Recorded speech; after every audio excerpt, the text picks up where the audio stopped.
ద్వారా వయసు ఎక్కువైపోతున్నటువంటి ఇప్పటికి 75 ఏళ్ళు వచ్చినాయి. వచ్చే 5 ఏళ్ళకి 80 ఏళ్ళు వస్తాయి. కొడుక్కి జగన్మోహన్ రెడ్డి గారి చేత అడ్డంకి లేకుండా మిగతా వాళ్ళకైతే ఏదో ప్యాకేజీ మాట్లాడుకోవచ్చు, కానీ జగన్తో అది కుదరదు. కాబట్టి ఏదో రకంగా అడ్డంకి లేకుండా జైల్లో పెట్టి తద్వారా పార్టీని లెగలేకుండా చేయాలనేటువంటి వీళ్ళందరి సామూహిక కుట్రలో భాగమే రోజు వీళ్ళు వండి వార్చేటువంటి వార్తలు. దానిలో భాగంగానే ఇవాళ సిట్లో ఇన్ఫర్మేషన్ ఇస్తారు.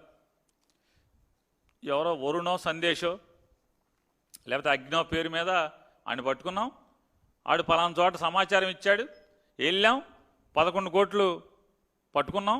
ఆ 11 కోట్లు జగన్మోహన్ రెడ్డి డబ్బులు ఇవన్నీ కూడా ఇది లిక్కర్ స్కామ్లో డబ్బులే చెప్పేటువంటి వార్త వెంటనే వండేస్తారు. మొత్తం అంతా కూడా వండేసి పొద్దు నుంచి అడావుడిగా చెప్తారు. అసలు నేను ఈ రాష్ట్ర ప్రజలను కూడా ఒక్కసారి ఆలోచించేయండి. వీళ్ళ పచ్చ మీడియా ఏ రకంగా జగన్మోహన్ రెడ్డి గారి మీద రోజు వార్తల్ని అంటే తప్పుడు వార్తల్ని ఏ రకంగా వండి వారుస్తున్నారు. మషాళాలు దట్టించి చంద్రబాబు ఇచ్చిన సమాచారానికి మషాళాలు దట్టించి ఏ రకంగా ప్రజల్లో జగన్మోహన్ రెడ్డి గారి పట్ల ఉన్న ప్రేమని ఎలా తగ్గించాలి, లేదా చంద్రబాబు నాయుడు గారికి కూటమి ప్రభుత్వం మీద ఉన్నటువంటి పెరుగుతున్నటువంటి ఏహ్యభావాన్ని లేదా కోపాన్ని దానికన్నా జగన్మోహన్ రెడ్డి గారి మీద ఈ ద్వేషాన్ని ఏ రకంగా మలచాలి, ఇటు నుంచి అటు మలచాలి, లేదా జగన్మోహన్ రెడ్డి గారి మీద నిందలు ఎలా వేసి వీళ్ళకు ఉన్నటువంటి దేశాన్ని పక్కదారి పట్టించాలి అనేటువంటి ఎత్తుగడలు చూస్తే సిట్ అనేది అంటే ఎక్కడా తప్పు లేనటువంటి సిట్లో ఒక సిట్ని ఏర్పాటు చేసి ఆ సిట్టుని 1,00,000 కోట్ల అవినీతి జరిగిందని చెప్పని మొదలు పెడతారు. జగన్మోహన్ రెడ్డి గారి ప్రభుత్వంలో 2014 నుంచి 19 దాకా లిక్కర్ స్కామ్ అని, లిక్కర్ స్కామ్లో 1,00,000 కోట్ల అవినీతి జరిగిందని చెప్పని ఇష్టారాజ్యంగా మాట్లాడతారు. దాంట్లో ఆన్లైన్ పేమెంట్లు జరగలేదు, అంతా క్యాష్తో జరిగింది, అది జరిగింది, ఇది జరిగిందని చెప్పాను. ఎవరు ఎన్నిసార్లు ఏం చెప్పినా ఎక్సైజ్ వాళ్ళు చెప్పారు, సాక్ష్యాలు చెప్పారు అందరూ. ఆఖరికి దాంట్లో పనిచేసేటువంటి ప్రతి ఉద్యోగి చెప్తున్నాడు, అయ్యా ప్రభుత్వ దుకాణాన్ని నుంచి అంటే ఆంధ్రప్రదేశ్ రాష్ట్ర బెవరేజెస్ కార్పొరేషన్కి వచ్చేటువంటి ప్రతి సీసా మీద క్యూఆర్ కోడ్ ఉంటుంది. తయారయ్యేప్పుడే ఒక క్యూఆర్ కోడ్ ఇస్తారు. ఆ క్యూఆర్ కోడ్ ప్రకారమే అది ఏపీబీఎస్ఎల్కి వస్తుంది. ఏపీబీఎస్ఎల్ నుంచి ప్రభుత్వ షాపులకు వస్తాయి. ప్రభుత్వ షాపుల నుంచి ప్రతి సీసా అమ్మేప్పుడు దాన్ని స్కాన్ చేసి అమ్మాలి, అది లెక్క అప్పచెప్పాలి, సాయంత్రానికి బ్యాంకులో జమ చేయాలి. జమ చేయకపోతే మర్నాడు ఎక్సైజ్ అధికారులని, సంబంధిత ఎక్సైజ్ అధికారులని, దాంట్లో పనిచేసే వాళ్ళని కూడా అందరినీ కూడా పోలీస్ స్టేషన్లో కేసు పెట్టి లోపలేయటం జరుగుతుంది. ఇట్లాంటి పలు సంఘటనలు జరిగి ఉన్నాయి. సాయంత్రానికి అమ్మకాలు అంటే రాత్రి షాపు మూసేలోపు క్యూఆర్ కోడ్ ప్రకారం ఎన్ని సీసాలు అమ్మితే అన్ని సీసాలకి మర్నాడు బ్యాంకు తెరవంగానే డబ్బు జమ చేయకపోతే ఎంత తగ్గితే అంతకి ఎక్సైజ్ ఇన్స్పెక్టర్తో సహా సంబంధిత ఎస్ఐ కానీ, సిఐ కానీ, మిగతా కాంట్రాక్ట్ ఎంప్లాయీస్ కానీ అందరినీ కూడా పోలీసులు అరెస్ట్ చేయడం అనేది ఎన్నో కేసుల్లో జరిగింది. ప్రతినిత్యం జరుగుతుంది. ఎక్కడెక్కడ 19 నుంచి 24 దాకా జరిగింది. ఇది జరిగిందా అంటే ఓన్లీ జగన్ గారి దగ్గరే జరిగిందా అంటే నారా చంద్రబాబు నాయుడు గారు 2014 నుంచి 19 దాకా కూడా ముఖ్యమంత్రిగా ఆయన ప్రభుత్వం నడిపినప్పుడు కూడా చంద్రబాబు నాయుడు ప్రభుత్వం కూడా బ్రాందీ షాపుల్ని ప్రభుత్వం నడిపింది. చాలా మున్సిపాలిటీల్లో నడిపింది, 100 షాపులు నడిపింది. ఆ షాపుల్లో కూడా నగదుకే అమ్మారు. అలాగే దానిలో కూడా జగన్మోహన్ రెడ్డి గారి ప్రభుత్వంలో లాగా చెక్స్ అండ్ మెజర్స్ లేవు. చెక్స్ లేకపోవటం వల్ల ఎప్పుడో 6 నెలలకో సంవత్సరానికో తెల్లారేక అప్పుడు వీళ్ళు నిద్రలేసి చూసుకుంటే లక్షల కోట్లు దోపిడీ జరిగితే వాటి మీద కేసులు కట్టి సస్పెండ్ చేసినటువంటి ఉద్యోగస్తులు ఎంతోమంది ఉన్నారు. నారా చంద్రబాబు నాయుడు గారి ప్రభుత్వంలో కూడా, నారా చంద్రబాబు నాయుడు గారి ప్రభుత్వం కూడా ప్రభుత్వం నడిపినటువంటి మద్యం షాపుల ద్వారా క్యాష్కి అమ్మింది. మరి అప్పుడు ఏం చేశారు? అప్పుడు మీరెంత మూట కట్టుకున్నారు? ఇటువంటి తప్పుడు మాటల్లో ఈ 1,00,000 కోట్లని ముందేం చెప్పారు?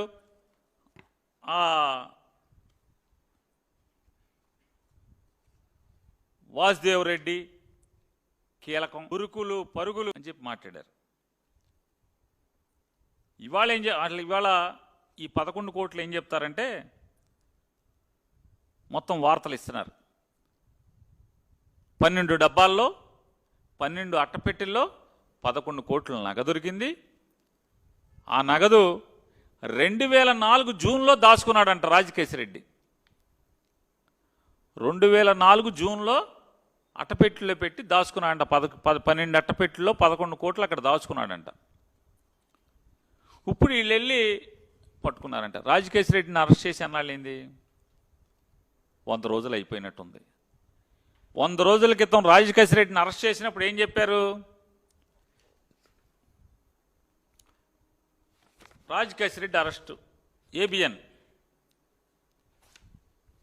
కలుగు నుంచి బయటకు వచ్చిన లిక్కర్ డాన్, గోవా నుంచి విమానంలో హైదరాబాద్కు, అటు నుంచి చెన్నైకి వెళ్ళాలని పథకం, రాజ్ ఎత్తుకు సిట్టు చెక్కు, వైసీపీ వాళ్ళ మధ్య బేరాలేసి తప్పించుకుని తిరుగుతున్న ఆయన ఎత్తు చిత్తు చేశారంట పోలీసులు. దీంట్లో ఇతను రాస్తారేంటంటే అతను ఒక మేధావి, పెద్ద క్రిమినల్, సూత్రధారి, పాత్రధారి, అసలు అతను మేధస్సు అమోఘం, పెద్ద స్కామ్ చేశాడు, అది ఇదని చెప్పి అతన్ని, అంటే అతని బుర్ర చాలా క్రిమినల్ బుర్ర, ఎవరికి దొరకదు, అద్భుతమైన మేధావి, ఆహా ఓహో, ఇంత క్రిమినల్ ఇంత లిక్కర్ డాను మనకి ఎక్కడ దొరకడు ప్రపంచంలో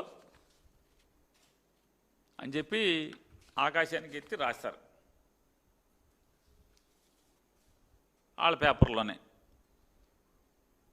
మరి ఇంత ముదురయ్యండి ఈ రాజకేశిరెడ్డి అనేవాడు, ఇంత ముదురయ్యండి పెద్ద క్రిమినల్ లిక్కర్ డాన్ అయ్యి 100 రోజుల క్రితం మరి ఇంత క్రిమినల్ అయితే నాకు చిన్న అనుమానం, గోవా నుంచి హైదరాబాద్ విమానంలో వస్తాడు ఎవడన్నా క్రిమినల్, పెద్ద ముదురు క్రిమినల్, ఎందుకు వచ్చాడు? మీరు మాట్లాడుకోబట్టి వచ్చి ఉంటాడు, లేకపోతే ఎందుకు వస్తాడు? మీరు చెప్పండి. ఎవడన్నా తప్పించుకునేవాడు అంత మేధావి, అంత క్రిమినల్, అంత బద్ద లోతైన బుర్ర ఉన్నాడు, అంటే క్రిమినల్ ఆలోచనలు ఉన్నాడు, లిక్కర్ డాన్ అయినాడు, ఆధార్ కార్డు పెట్టి పాస్పోర్ట్ పెట్టి ఫ్లైట్ టికెట్ కొనుక్కుని రెడ్ కార్నర్ నోటీస్ ఉండగా విమానంలో వస్తాడు. మీరు సొద చెప్పాలి, పోలీసు ఆహా ఓహో ఎత్తుకు పై ఎత్తు చిత్తులు మీరు రాయాలి, మీరు నమ్మాలి. ప్రజలు ఆలోచించండి ఒకసారి.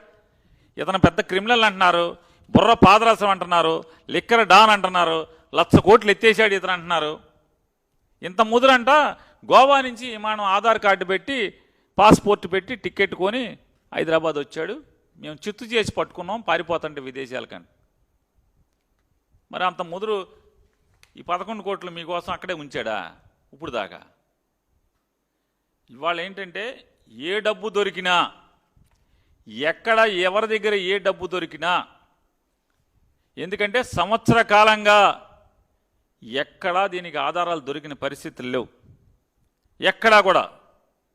ఎందుకంటే స్టోరీలు కథలు తప్పితే, ఇదో సినిమా స్టోరీ లాగా కథలు చెప్పుకుంటూ వెళ్తామే తప్పితే ఎక్కడా కూడా ఆధారాలు దొరకని పరిస్థితి. ముందేం చెప్పారు?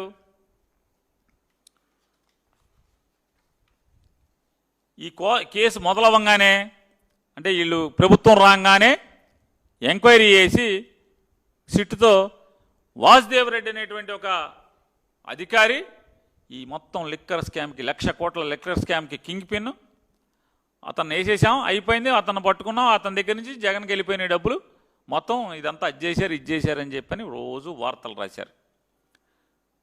వాసుదేవరెడ్డి పట్టుకున్నారు, వాసుదేవరెడ్డిని రకరకాలుగా చేశారు. అతను నన్ను బెదిరిస్తున్నారు, కొడుతున్నారు, నా కుటుంబాన్ని హింసిస్తున్నారు, జగన్ గారి పేరు చెప్పండి లేకపోతే మిగతా వాళ్ళ పేర్లు చెప్పండి, ఎవరో ఒకళ్ళ పేర్లు చెప్పమని చెప్పి నన్ను హింసిస్తున్నారని చెప్పి హైకోర్టులో వేసాడు అతను కేసులు. ఇవాళ అతను అయిపోయాడు. అతను అయిపోయిన తర్వాత విజయసాయిరెడ్డి పేరు చెప్పారు. అబ్బో అసలు ఆహా మొత్తం దీనంతటికి వెనకాల విజయసాయిరెడ్డే కథ కమామిషు, అది అన్నారు ఇది అన్నారు అయ్యి అన్నారు. వాసుదేవరెడ్డి అయిపోయింది, బెయిల్ మీద వెళ్ళిపోయాడు, రిలీవ్ చేశారు డిపార్ట్మెంట్ ప్రభుత్వం నుంచి. మీరు విజయసాయిరెడ్డి అన్నారు, అసలు మొత్తం విజయసాయిరెడ్డి కనుసన్నల్లో నడిచింది మొత్తం అంతా కూడా సాయిరెడ్డి సాయిరెడ్డి సాయిరెడ్డి అన్నారు. సాయిరెడ్డి గారు మాయమైపోయాడు. ఏమయ్యాడు అంటే మీకు అనుకూలంగా వెళ్ళిపోయాడు, ఆయన అమాయకుడు అయిపోయాడు. వాసుదేవరెడ్డి అమాయకుడు అయిపోయాడు, సాయిరెడ్డి గారు అమాయకుడు అయిపోయాడు. రాజకేశ్రెడ్డి వచ్చాడు. రాజకేశ్రెడ్డి ఆహా ఓహో అన్నారు, ఓ మేధావ్ అన్నారు, క్రిమినల్ అన్నారు, మొత్తం అదన్నారు ఇదన్నారు. ఇక ఎక్కడితో మొత్తం జగన్ వేసేయటమే లోపల రాజకేశ్రెడ్డి అయిపోయింది. రాజకేశ్రెడ్డి మొత్తం డబ్బులన్నీ జగన్ దగ్గర ఉన్నాయి, వేసేయడం అన్నారు. ఇప్పుడు రాజకేశ్రెడ్డి అమాయకుడు అయిపోయాడు. రాజకేశ్రెడ్డి మేధావల్ల లేకపోతే మాఫియా అల్లా లిక్కర్ మాఫియా అల్లా డాన్ అల్లా అమాయకుడు అయిపోయాడు. ఓఎస్డి కృష్ణమోహన్ రెడ్డి,